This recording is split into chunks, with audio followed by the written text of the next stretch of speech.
बाबा कहते, बच्चे तुम रूलर्स हो, लीडर्स हो,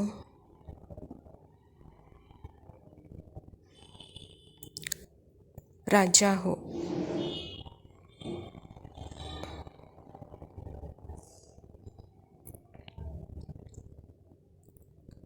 सत्ता परिवर्तन करने वाले हो।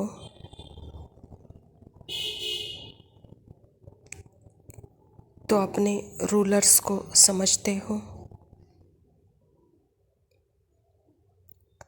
जो रूलर्स होते हैं वह अधीन नहीं होते हैं, अधिकारी होते हैं। लीडर्स जो होते हैं वह अधीन नहीं होते हैं, वह अधिकारी होते हैं।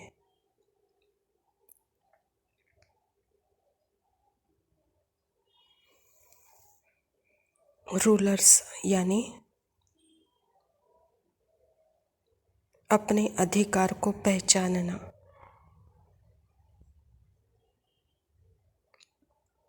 वहाँ अधीन नहीं होना।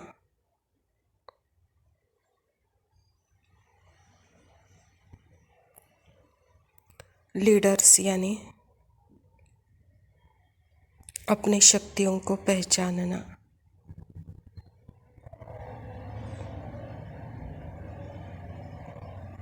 अधिकार में रहना। तो आत्मा अपने को अधिकारी अनुभव करते हो।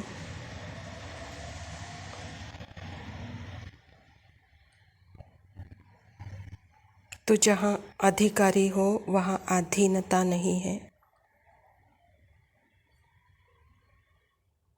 जहाँ पर भी मैं हूँ, मैं कहाँ पर हूँ,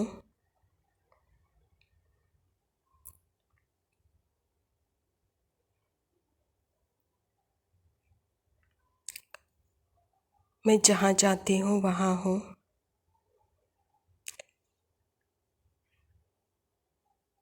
आत्मा कहीं पर भी नहीं है, ऐसा नहीं है।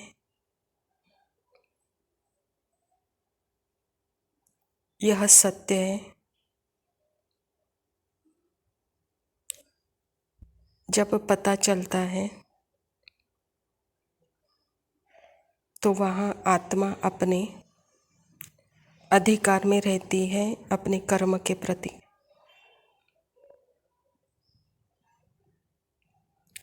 अगर मैं ही नहीं हूँ तो कुछ भी नहीं हो सकता।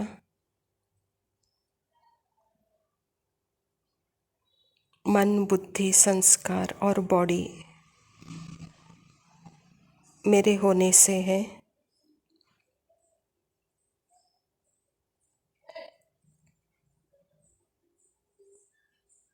आत्मा ऐसे रूलर्स है,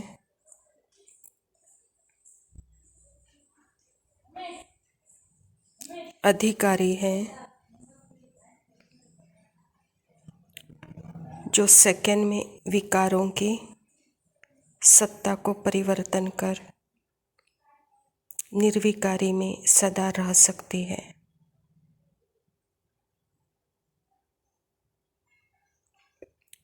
जो व्यभिचार को परिवर्तन कर अव्यभिचार में रह सकती है। यही सदा का परिवर्तन बाबा चाहते हैं।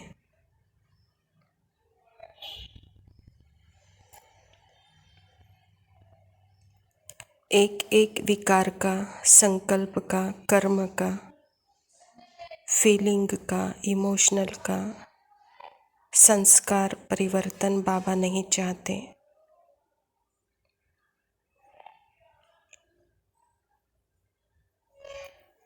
सदाकाल का परिवर्तन बाबा चाहते हैं।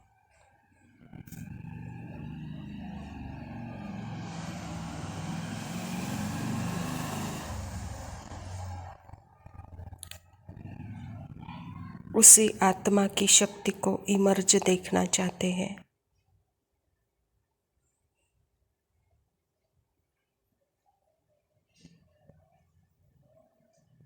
जब अंदर की सत्ता परिवर्तन हुई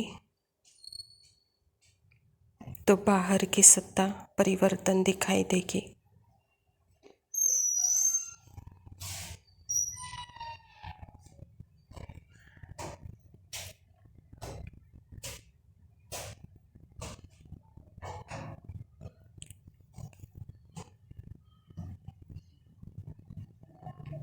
वहाँ सदा की खुशी, अनहद आनंद, अनहद शांति,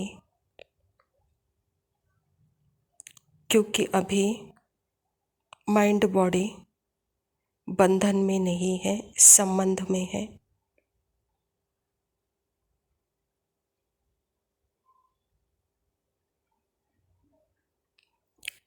जब माइंड बॉडी संबंध में आती है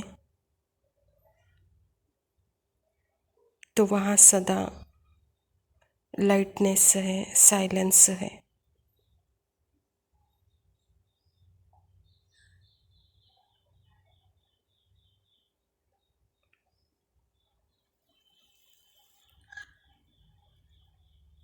वहाँ खुशी है। वह खुशी दिखावा नहीं है,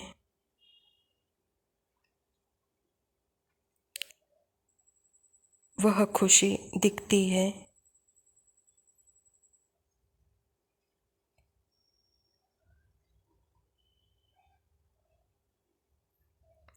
जहाँ संबंध है वहाँ आत्मा परमात्मा का मिलन है।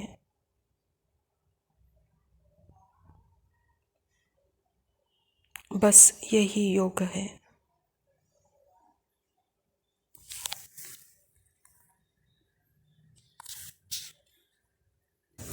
ओम शांति। प्रातः मुरली बाप दादा मधुबन। मीठे बच्चे, ऑर्डर करो कि हे भूतों, तुम हमारे पास आ नहीं सकते। तुम उनको डराओ तो वह भाग जाएंगे। स्वयं परमपिता परमात्मा शिव बाबा प्रजापिता ब्रह्मा के तन में आकर के यह ईश्वरीय विश्वविद्यालय की स्थापना की है और इस ईश्वरीय विश्वविद्यालय के द्वारा ही सत्य बता रहे हैं। परमात्मा पिता कहते हैं कि बच्चे, सत्य की आकर्षण वह है कि वह कभी बदलता नहीं। 20 साल पहले भी वही सत्य था, आज भी वही सत्य है, 1 मिनट पहले भी वही सत्य था। सत्य कभी बदलता नहीं है।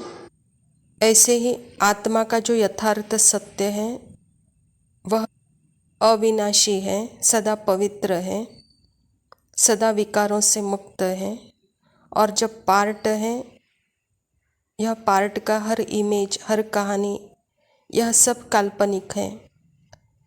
और यहाँ आत्मा सत्य है, बाकी चाहे कुछ भी हो।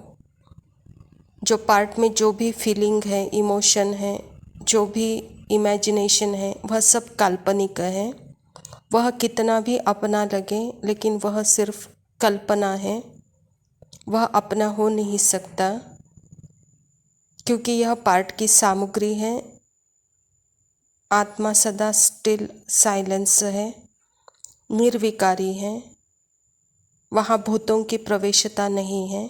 अगर यह सेंसिबल जागृति हमारे में आएगी, सेंसिबल बनकर हम ज्ञान से भरपूर आत्मा अपने कल्पना के साथ लड़ाई नहीं कर सकती, अर्थात अपने भूतों के साथ, अपने विकारों के साथ फिर वह डरती नहीं है,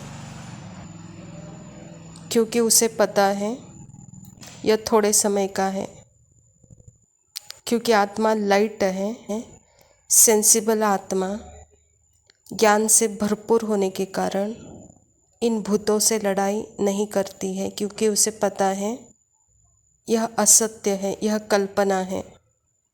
प्रश्न है, ईश्वरीय नशे में रहने वाले बच्चों के जीवन की शोभा क्या है? उत्तर है, सर्विस ही उनके जीवन की शोभा है। जब नशा है कि हमें ईश्वरीय लॉटरी मिली है, तो सर्विस का शौक होना चाहिए, परंतु तीर तब लगेगा जब अंदर में कोई भी भूत नहीं होगा। इस ईश्वरीय विश्वविद्यालय में हम क्यों आए हैं? इस ईश्वरीय विश्वविद्यालय से हमें अपना ही परिचय मिल गया, तो यही जीवन की सबसे बड़ी शोभा है। क्योंकि जब तक अपने आप को नहीं जाना, और अपने आप को जानने के लिए भी अपने पार्ट को भी जानना बहुत ज़रूरी है। पार्ट के एक एक अनुभव को भी जानना ज़रूरी है, क्योंकि पार्ट के एक एक अनुभव से ही अपने आप को जान सकते हैं सत्य क्या है, असत्य क्या है। जब इस दोनों के भी अनुभवी स्वरूप जब हम बन जाते हैं, तब यथार्थ सत्य का अनुभव जब करते हैं, तभी हम दूसरों को भी यथार्थ सत्य का अनुभव करा सकते हैं। तो इसलिए बाबा भी कहता है कि बच्चे, इस जीवन की शोभा ही है यथार्थ था सर्विस। और वह सर्विस भी कौन कर सकता है? जो अनुभवी होगा स्वयं का, परमात्मा का। और उसकी कही बातें ही दूसरों को तीर के समान लगेगी, कहता बाबा। दूसरा प्रश्न है, शिव बाबा का बच्चा कहलाने के हकदार कौन है? उत्तर, जिन्हें निश्चय है कि भगवान हमारा बाप है, हम ऐसे ऊंचे बाप के बच्चे हैं, ऐसे नशे में रहने वाले लायक बच्चे ही शिव बाबा का बच्चा कहलाने के हकदार है। अगर कैरेक्टर ठीक नहीं, चलन रॉयल्टी की नहीं, तो यह शिव बाबा का बच्चा नहीं कहला सकते। परमात्मा पिता को भी जानना है, तो सबसे पहले तो अपने आप को जानना ज़रूरी है। क्योंकि जब तक आत्मा खुद अपने कैरेक्टर, अपने गुण, अपने स्वधर्म को नहीं जान जाती, तब तक परमात्मा को भी हम नहीं जान सकते। और परमात्मा के कर्तव्य को अपना कर्तव्य बनाने के लिए वहाँ अपने कैरेक्टर में हमको ठहरना पड़ेगा, रहना पड़ेगा, तभी परमात्मा का नाम हम बाला कर सकते हैं। तो यही है रियल, यही है रॉयल्टी, कहता बाबा। धारणा के लिए मुख्य सार है, बंधन मुक्त बनकर भारत की सच्ची सेवा करनी है। फलक से समझाना है कि हमें रूहानी बाप पढ़ा रहे हैं, हम रूहानी सेवा पर हैं, ईश्वरीय सेवा की उछल आती रहे। सबसे पहले तो यहाँ बंधन में कौन है और बंधन मुक्त कौन है? आत्मा स्वतंत्र शक्ति है, उसको कोई बांध नहीं सकता, उसके क्वालिटी को कोई छीन नहीं सकता, उसकी शक्तियों को कोई नाश नहीं कर सकता। उसकी शांति सदा है, कायम है, अविनाशी है। और जब वह पार्ट में आती है और अपने आप को भूलती है, तभी वह बंधन में आती है। तो बाबा कहता है कि बच्चे, यहाँ अपने आप को सेपरेट कर, सेंसिबल बन करके ज्ञान से भरपूरता का अनुभव करते हुए अपने पार्ट के साथ आप लड़ाई नहीं करो। पार्ट से मुक्त बन करके अपने अनुभव स्वरूप का अनुभव करते हुए दूसरों को भी यथार्थ आत्मा का अनुभव कराने वाले ही सच्चे सेवाधारी हैं, सच्चे रूहानी सेवाधारी हैं। उन्हें ईश्वरीय सेवा की उछल आती रहती है, कहता। दूसरा है, कर्म भोग की बीमारी व माया के तूफानों में मूंझना व हैरान नहीं होना है। बाप ने जो ज्ञान दिया है उसे उगारते बाप के याद में हर्षित रहना है। पार्ट की दुनिया के भी अपने रूल्स होते हैं, जो कि वैरायटी रूल्स हैं, और सत्य के भी अपने रूल्स हैं, और सत्य का रूल्स एक ही है। तो पार्ट की दुनिया जैसे कि खेल है, और सत्य की दुनिया भी ट्रुथ है। यह जब क्लियर अनुभव होगा तो वहाँ कोई कंप्लेंट नहीं होगा, और वहाँ कंप्लीट अनुभव करेंगे, कंप्लेन समाप्त हो जाए। क्योंकि पार्ट की दुनिया के भी रूल्स जब हम फॉलो करते हैं, तो वहाँ पे भी यथार्थ खुशी का अनुभव होता है। और सत्य की दुनिया के भी जो रूल्स हैं, यथार्थ में रहकर श्रुति स्वरूप जब रहते हैं, पवित्र एक व्रता एक रस स्थिति में रहते हैं, तो वहाँ भी सदा ट्रुथ होने के कारण वहाँ पे भी स्थिरता है, शांति है। तो इसलिए बाबा कहता यथार्थ में रहकर बाप के साथ का अनुभव करते सदा हर्षित रहो, कहता बाबा। वरदान है निराकार और साकार दोनों रूपों के यादकार को विधि पूर्वक मनाने वाले श्रेष्ठ आत्मा भव। बाबा कहता दीपमाला अविनाशी अनेक जगे हुए दीपकों का यादगार है। आप चमकती हुई आत्माएं दीपक की लो मिसल दिखाई देती हो, इसीलिए चमकती हुई आत्माएं दिव्य ज्योति का यादगार स्थूल दीपक की ज्योति में दिखाया है। तो एक तरफ निराकार आत्मा के रूप का यादगार, दूसरी तरफ आपके भविष्य साकार दिव्य स्वरूप लक्ष्मी के रूप का यादगार। यही दीपमाला देव पद प्राप्त कराती है। तो आप श्रेष्ठ आत्माएं अपना यादगार स्वरूप भी मना रहे हो। यह दीपावली त्यौहार अभी का समय का यादगार है बच्चे। आप यहाँ पुरुषार्थ और प्रारब्ध दोनों भी अनुभव करते हो, इसका ही प्रतीक है दीपावली। वर्तमान में आत्मा की ज्योति जगी हुई होने के कारण संपूर्ण निराकारी रूप का यादगार है, और दूसरे तरफ भविष्य साकार दिव्य स्वरूप लक्ष्मी का यादगार, अर्थात ही आत्मा दिव्य गुणधारी होने के कारण उसका यथार्थ रूप ही लक्ष्मी दिव्य रूपधारी देवता पद है, कहता बाबा। तो अभी के समय यह दोनों रूपों का अनुभव आप अपने जीवन में करते हो, तो यह यथार्थ दीपावली आप मना रहे हो। स्लोगन है नेगेटिव को पॉजिटिव में चेंज करने वाले अपनी भावनाओं को शुभ और बेहद की बनाओ।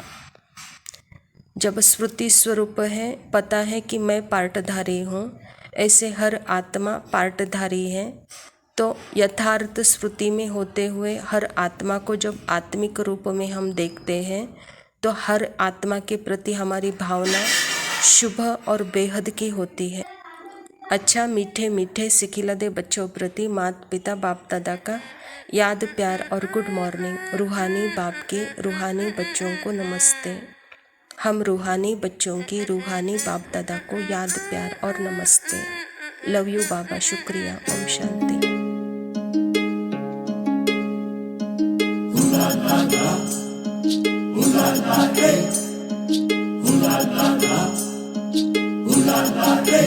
যদি তোর ডাক শুনে কেউ না আসে তবে একলা চলো রে। যদি তোর ডাক শুনে কেউ না আসে তবে একলা চলো রে।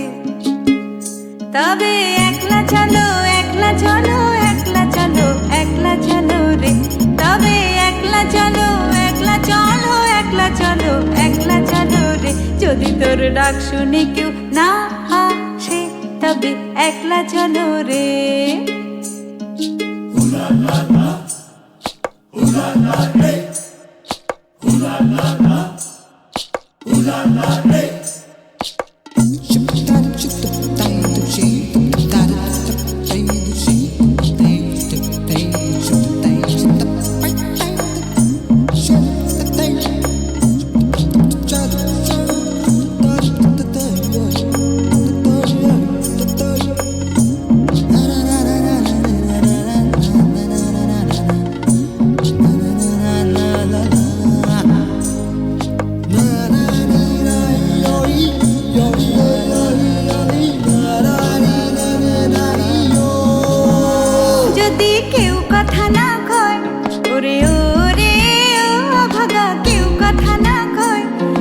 সবাই থাকে মুখ ফিরায়ে সবাই করে ভয়। যদি সবাই থাকে মুখ ফিরায়ে সবাই করে ভয়, তবে পরাণ খুলে তুই মুখ ফুটে তোর মনের কথা একলা বলো রে। তুই মুখ ফুটে তোর মনের কথা একলা বলো রে। যদি তোর ডাক শুনে কেউ না আসে তবে একলা চলো রে।